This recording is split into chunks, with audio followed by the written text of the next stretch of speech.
Hello and welcome to world cup stories. नाज़रीन, ये वो एपिसोड्स हैं जहां पे आप हर एपिसोड में एक वर्ल्ड कप के बारे में सुनते हैं। हम आपको बताएंगे उस वर्ल्ड कप से पहले क्या हुआ, what was the lead up to the world cup, क्या कंट्रोवर्सीज थी, टीम सिलेक्शंस के बारे में बताएंगे, टीमों की स्ट्रेंथ्स क्या थी उस वक्त, और टॉप परफॉर्मर्स कौन थे, और सनसनीखेज मैचेस के बारे में भी आपको बताएंगे। So it's a very very interesting show, world cup stories with Shoaib Alvi. अच्छा, अब मैं आपको थोड़ी सी इसका बैकग्राउंड बताता हूँ। बैकग्राउंड ये था कि 1983 के वर्ल्ड कप भी इंग्लैंड में हुआ। ये तीसरा वर्ल्ड कप था जो इंग्लैंड में ही हुआ। उसकी एक तो वजह ये थी कि स्पॉन्सरशिप नहीं मिल रही थी उस वक्त क्रिकेट वर्ल्ड कप की, और प्रूडेंशियल एश्योरेंस जिसने पहला वर्ल्ड कप और दूसरा वर्ल्ड कप किया था वो 5 लाख पाउंड देने को तैयार था फॉर स्पॉन्सरशिप। तो इसलिए एक और वजह ये थी कि इस वक्त टाइम नहीं था, और क्योंकि 2 सक्सेसफुल वर्ल्ड कप्स इंग्लैंड में हो चुके थे तो ये डिसाइड किया गया कि तीसरा वर्ल्ड कप भी फिर इंग्लैंड में करेंगे। बट इसमें एक इवेंट हुआ था जो वर्ल्ड कप से पहले था। साउथ अफ्रीका जो है वो ऑस्ट्रेसाइज था, था कि ओडीआई जो हैं वो बहुत अब खेलना शुरू हो गए थे, तो हर टीम जो है वो अब एक्टिव हो गई थी। 1979 तक तो इतना नहीं था, बिकॉज 1975 और 1979 के बीच में कोई 28 मैचेस हुए थे, और 1979 और 1983 के बीच में कोई 122 मैचेस हो चुके थे वर्ल्ड वाइड। सो इसलिए अब जो वनडे क्रिकेट था वो वेरी वेल स्टैब्लिश था। फिर ये हुआ कि फॉर्मेट भी उन्होंने ये चेंज किया, ये कह के कि अगर एक मैच में बारिश हो जाए या कोई अनयूजुअल अपसेट हो जाए, उस दिन जो एक कमज़ोर टीम है वो बहुत अच्छा खेल जाए, तो एक सीधे टीम बाहर हो सकती है जिससे वर्ल्ड कप अफेक्ट हो सकता था। इस फॉर्मेट पे उन्होंने ये किया कि हर टीम के 2 मैचेस रखे अगेंस्ट दी अदर टीम्स। तो एक ग्रुप में अगर पाकिस्तान था, श्रीलंका था, न्यूजीलैंड था और एक और टीम थी इंग्लैंड, तो उनको सब टीमों ने एक दफ़ा। ग्रुप ए में इंग्लैंड, पाकिस्तान, न्यूजीलैंड और श्रीलंका, जबकि ग्रुप बी में दिफाई champion West Indies, Bharat, Australia और जिम्बाब्वे की टीमें शामिल थीं।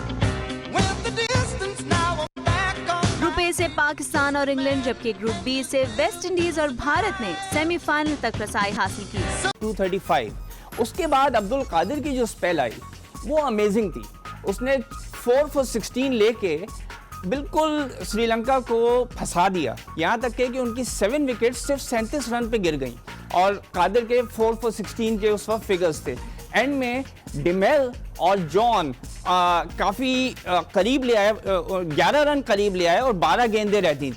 इसके बाद न्यूजीलैंड के खिलाफ जो उनका दूसरा मैच था, याद है पहला वाला मैच वो हार चुके थे 0 for 3 होके, वो भी बड़ा इंटरेस्टिंग निकला। हालांकि उसमें पाकिस्तान ने अच्छी पोजीशन ले ली थी। पाकिस्तान ने बनाए 261, जिसमें ज़हीर अब्बास के 100 थे, और उसके बाद न्यूजीलैंड को कोई 160 for 6 कर दिया था। कोनी और ब्रेसवेल की बड़ी पार्टनरशिप भी गिरते गिरते 1-2 विकेटें भी गिरी, 246 तक वो पहुंच गए थे, वो कोई 3 विकेटें उनके हाथ में थी। उसके बाद जो पोजीशन आई उसमें कोनी was left as the last batsman, last recognised batsman, और उसके पास नंबर 11 था।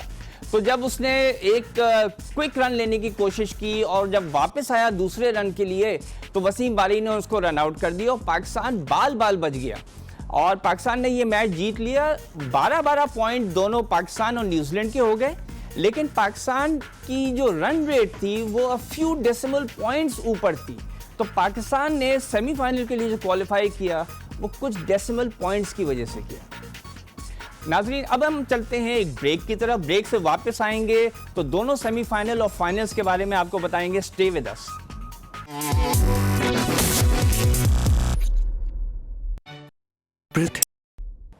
Welcome back from the break. नाजरीन, आप देख रहे हैं वर्ल्ड कप स्टोरीज, और हमारे साथ हैं अब्दुल कादिर। याद है मैंने आपको बताया था कि श्रीलंका के खिलाफ मैच जिताने में इनका बड़ा हाथ था।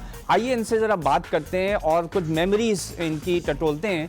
अस्सलाम वालेकुम कादिर, सबसे पहले तो मैं ये पूछना चाहूँगा, 162 for 2 थे मेरे ख्याल में, या 3 थे, और उसके बाद आपने 4 for 16 की एक स्पेल की, और एक हारा हुआ मैच जो हमें लग रहा था कि हार जाएंगे, पाकिस्तान ने शायद 235 ही बनाए थे, वो एकदम से जीत गए। कुछ मेमोरीज हैं, याद हैं आपको? हाँ जी बिल्कुल, ये जिस मैच की आप बात कर रहे हैं ये मतलब ओरिजिनली ये मैच मैं नहीं खेल रहा था, क्योंकि हमारे यहाँ पे एक फुकदान तो रहता है कि मुझे एक दिन पहले इससे इंतखाब आलम साहब ने कहा कि आप श्रीलंका के खिलाफ ये वो, लेकिन बहरहाल मैंने शुगल में कहा कि अच्छा you will see my magic. तो इतने में इमरान ने मुझे बुलाया और वो मुझे कहता है यार देखो मैच तो हम हार ही गए हैं, तो अपना क्या कहता है ये तुम्हारे जो ओवर बाकी बचे हुए ना तो ये कम से कम तुम कर लो। तो मैंने उससे कहा कि यार अभी तो 38 के 40 रन पड़े हुए हैं, तो तेरे पास या मेरे पास आ जाए। तो अल्लाह ने करम किया कि जो नक्शा बनाया हुआ था मैंने क्या बात है जावेद। किया। अच्छा, दूसरा जो मैच था अगेंस्ट न्यूजीलैंड, पहला वाला तो हम हार गए थे, वो भी बहुत क्लोज हो गया था और उनकी जो लास्ट विकेट थी कोनी जिसमें रिकग्नाइज बैट्समैन थे, वो मैच को बहुत करीब ले आए थे और अगर न्यूजीलैंड वो मैच जीत जाता तो पाकिस्तान वर्ल्ड कप से बाहर हो जाता, लेकिन बिल्कुल लास्ट मोमेंट पे हमने रन आउट किया कोनी को और पाकिस्तान जीत गया था। वो मैच याद है आपको?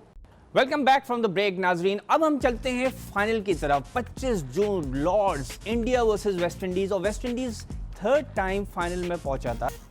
One of the players who played the 1983 World Cup was Shahid Mehboob. Shahid Mehboob was primarily a bowler, लेकिन he had one very good partnership with Imran Khan. आइए चल के शाहिद से बात करते हैं। अस्सलाम वालेकुम शाहिद, ये बताइए कि आपकी एक बड़ी लंबी पार्टनरशिप हुई थी with Imran Khan and that turn the corner जिसको कहते हैं अगेंस्ट श्रीलंका। क्या आपकी फीलिंग्स थी when you went out to bat? Were you confident कि आप इतना लंबा स्कोर कर लेंगे, इतनी लंबी पार्टनरशिप कर लेंगे? उस पार्टनरशिप के दौरान क्या हुआ? इमरान ने आपको क्या एडवाइस दी और आपने अपने आप को कैसे प्रिपेयर किया? मैं गया एज एन ऑलराउंडर ही था। उस सीजन मैंने काफी रन भी करे थे, आउट भी मैंने बहुत करे, लेकिन पाकिस्तान के तकरीबन मेरा ख्याल से 40 या 45 पे 5-6 आउट हो गए थे जब मैं बैटिंग करने गया। अच्छा, ये बताइए कि अगला मैच जो था न्यूजीलैंड के खिलाफ था and Pakistan had to win that match to reach the semifinals. एक वक्त आ गया था कि पाकिस्तान ऑब्वियसली डिड वेल, लेकिन एक वक्त आ गया था कि कोनी जब बैटिंग कर रहा था अलॉन्ग विद ब्रेसवेल और सिर्फ 15 या 16 रन रह गए थे, तो Pakistan seem to be losing that match. वो मैच कुछ याद है और आप बताएं कि वो जो क्लोजिंग मोमेंट्स थे उस वक्त फील्ड पे क्या हो रहा था? How nervous were the players? नहीं, ये तो हमने नहीं सोचा था, क्योंकि आपको पता है कि इमरान खान साहब कभी गिव अप नहीं करते और वो जो है। अच्छा, शायद ये बताएं आखिर में कि क्या वजह थी, क्या वजूहात थी जिसकी वजह से पाकिस्तान अपने पोटेंशियल पे नहीं खेल सका और सेमीफाइनल से आगे नहीं बढ़ सका, बल्कि सेमीफाइनल भी बड़ी हेविली हारा? What was the problem? Dressing room में क्या फीलिंग्स थी after losing the semifinal and why do you think Pakistan under performed? देखिए, सबसे बड़ी वजह तो ये थी कि हम जिस पे डिपेंड कर रहे थे उन्होंने जो स्कोर जिस तरह स्कोर करने थे वो नहीं करे। बहुत शुक्रिया शायद, आपने हमें टाइम दिया और 1983 के वर्ल्ड कप के बारे में बताया। Once again, thank you. And that was the final. What an amazing victory by India. नाजरीन, अब हम चलते हैं आपको दिखाने के लिए who were the top 5 batsmen and who were the top 5 bowlers of the 1983 World Cup. World cup 1983। तो इस वर्ल्ड कप में कुछ नई चीज़ें देखने को मिलेंगी हमें कि कुछ नए नाम हैं जिनका जायजा ले रहे हैं कि उनकी कैसी परफॉर्मेंस रही 1983 के वर्ल्ड कप में।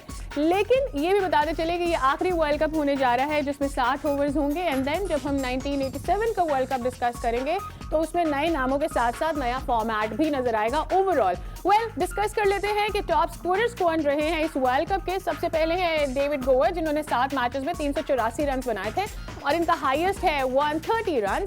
इसके अलावा नीचे है sir Vivian Richard, West Indies से इनका ताल्लुक और इन्होंने 8 मैचेस में 367 रन बनाए थे। इनका हाईएस्ट स्कोर था 119 रन एक मैच में। और इसके नीचे आ जाते हैं फॉलर, इंग्लैंड से इनका ताल्लुक और 7 मैचेस में इन्होंने 360 मजमूई तौर पर रन बनाए थे और इनका था 81 run not out, highest score 1983 के वर्ल्ड कप के लिए। उसके नीचे हैं एशियन ब्रैडमैन जहीर अब्बास, पाकिस्तान से इनका ताल्लुक। 7 मैचेस इन्होंने खेले, 313 रन मजमूई तौर पर इन्होंने बनाए और 103 रन नॉट आउट रहकर इन्होंने हाईएस्ट स्कोर किया था 1983 के वर्ल्ड कप में। हमारे पास सबसे आखिर में है इंडिया से ताल्लुक Kapil Dev, a great batsman like Zaheer Abbas. 8 matches में इन्होंने 303 रन बनाए और इनका हाईएस्ट स्कोर यहाँ पर तमाम बैट्समैन से सबसे ऊपर था 175 रन नॉट आउट। तो ये थे बैट्समैन जिन्होंने जबरदस्त परफॉर्मेंस का मुजाहरा किया 1983 के वर्ल्ड कप में। Let's also have a look के बॉलर्स कौन से रहे हैं जिन्होंने सबसे ज्यादा विकेटें ली हैं और बेहतरीन परफॉर्मेंस का मुजाहरा किया 1983 के वर्ल्ड कप में। सबसे पहले है रमेश बिनी। 8 मैचेस में इन्होंने 18 विकेटें हासिल की, 4 इनका बेस्टेस्ट था 29 रन देकर। और उससे नीचे आ जाते हैं मेल, श्रीलंका से इनका ताल्लुक। 6 मैचेस में 17 विकेटें इन्होंने हासिल की और 5 विकेटें ली इन्होंने 32 रन देकर एक मैच में। ये इनकी बेहतरीन विकेट टेकिंग रिकॉर्ड है 1983 के वर्ल्ड कप के लिए। और उसके नीचे आ जाते हैं इंडिया से ही इनका ताल्लुक। So we have 2 bowlers from 1983 world cup जो कि टॉप 5 में रहे हैं। तो मदन लाल का आपको बताते चलें कि 8 मैचेस में इन्होंने 17 विकेटें हासिल की और इनका जो बेस्ट रिकॉर्ड रहा है 1983 के वर्ल्ड कप के लिए विकेट टेकिंग के हवाले से वो रहा है 4 विकेटें 20 रन देकर। चौथे नंबर पर हमारे पास हैं हैडली और सर हैडली के हवाले से आपको ये बताते चलें कि 6 मैचेस में इन्होंने 14 विकेटें हासिल की थी और 5 विकेटें लेना 25 रन देकर इनका बेहतरीन रहा है। सो ऑन द बॉटम 5 पर हमारे पास हैं मार्क्स। आपको बताते चलें कि विक मार्क्स ने 7 मैचेस में 13 विकेटें हासिल की थी, 5 विकेटें लेना 39 रन देकर इनका बेहतरीन सा। So this is how it is. So those were the top 5 performers in batting and bowling. So eventually we come to the end of this episode. India won the 1983 World Cup and it was, as I said, an amazing victory, unexpected victory और बहुत ज़बरदस्त celebrations हुए. Mohinder Amarnath was the man of the match for the final and Kapil Dev lifted the trophy. West Indies पहली दफ़ा World Cup के final में हारा and Clive Lloyd was obviously disappointed but पूरी वेस्ट इंडीज़ टीम ने ये admit किया कि India had played very well. नाजरीन, अब हमें इजाज़त दीजिए। कल हम हाजिर होंगे विद द 1987 वर्ल्ड कप जो कि इंडिया एंड पाकिस्तान में हुआ था, बिकॉज इंग्लैंड ने after the 1983 world cup tenders invite किए एंड पाकिस्तान एंड इंडिया ने जॉइंट बिड की and they were the highest.